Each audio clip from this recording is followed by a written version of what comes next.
So my ex-husband Tom, 35M, left me for his work wife Tammy, 25F, 2 years ago. I, 36F, never liked her, even before I found out about their relationship. The first time I met her at a work event, she told me, while I was heavily pregnant with my youngest, "You better up your wife game or I might steal him off you." Well, 3 months later, she did.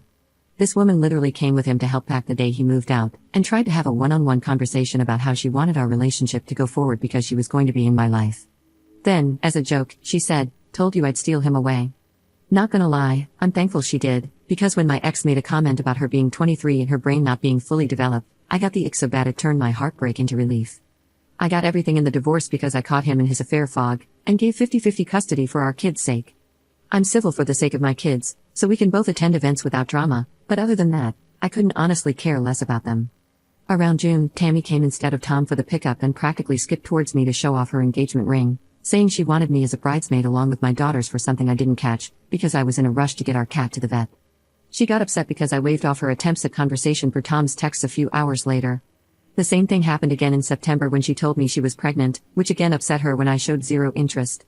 In December, as soon as I opened the car door, she practically yelled, "Tom's finally getting a son," to which I sarcastically replied, "I'm sure Lord Tom's excited for an heir to take over his lands and titles," causing drama because Tom's family found it hilarious when Tammy was badmouthing me.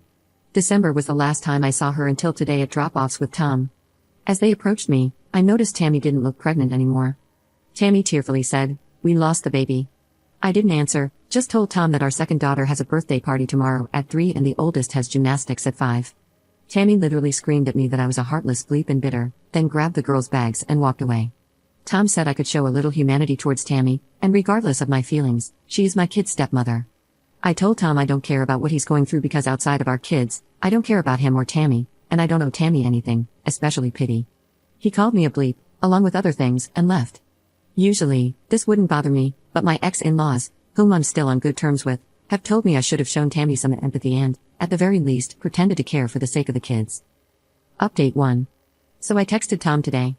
Due to Tammy's mental state, I prefer if he or his mom would do all the pickups from now on. If Tammy's mental health gets any worse, I want the girls full-time for a couple of weeks until it's a healthier environment for them. Tom tried to call me, but I texted him saying I prefer texts. He said he wanted to have a heart-to-heart, but yeah, not gonna happen. I asked if it involved the girls, and he said yes, that it's also about all of us going forward and the relationship he wishes for us to have. Basically, he wanted family therapy with himself, me, Tammy, and the kids. I said if he thinks the kids need to see a therapist, I would be happy to find one we both can agree on, but again, he just kept bringing it back to us. After a few hours, knowing it was going nowhere, I just left him on red. I called my ex-in-laws, told them the situation, and how I don't want to be involved with anything involving Tammy and Tom unless my kids are directly involved. I reminded them that I've expressed multiple times that I don't care, and I don't want anything more than a civil co-parent relationship. I told them that even though I value my friendship with them, I will go low contact if it happens again. Mother-in-law apologized, saying she was very emotional because, at the end of the day, Tom is her son, and he was heartbroken, plus the baby was her grandchild, which I completely understand and I forgive her. Now, here's where it gets weird. Tammy showed up to my house, randomly and uninvited. I've watched enough true crime to know not to open the door, so I talked and recorded her via the doorbell cam. She was crying, saying she was sorry and she just wanted to be my friend.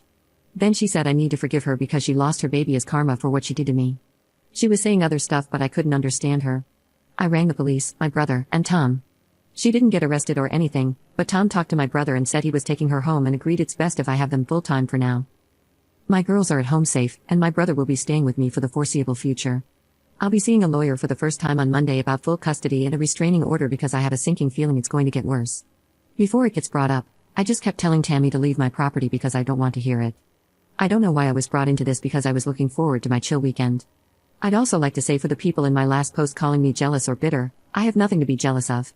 Someone who cheats on you isn't a prize, he is Tammy's problem now. Update 2. I won't be updating until all the legal issues are over and my own mental health is in a better place, so it could take anything up to 3 to 6 months. I spoke to a lawyer today. I'm obviously not going to go into details, but with all the evidence and witnesses on my side, I have a good shot at getting full custody. But it's only day 1, and nothing has started yet. Tom tried to force himself on me. It didn't go far, thanks to my brother, but it's left me very shaken. I agreed to let Tom come over to visit the kids whenever he wanted, so when he came over yesterday evening and went into the garden with the kids, I went for a shower. Coming out of the bathroom, he cornered me about wanting to talk.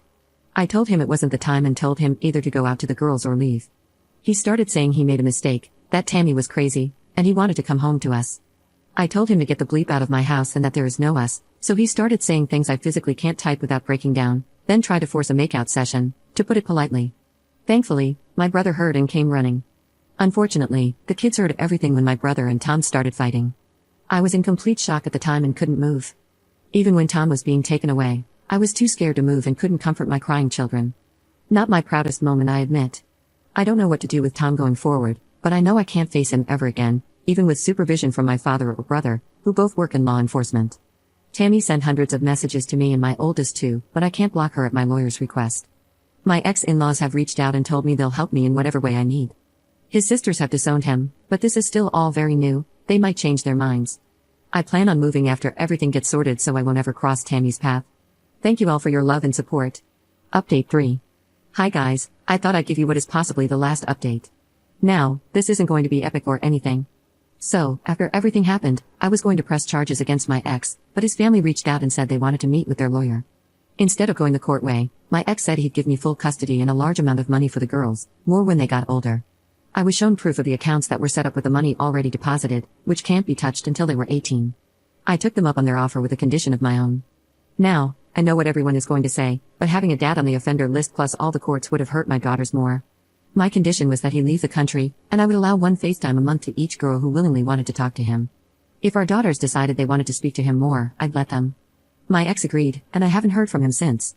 According to Tammy's Facebook, he ghosted her and took their wedding fund her dad gifted them.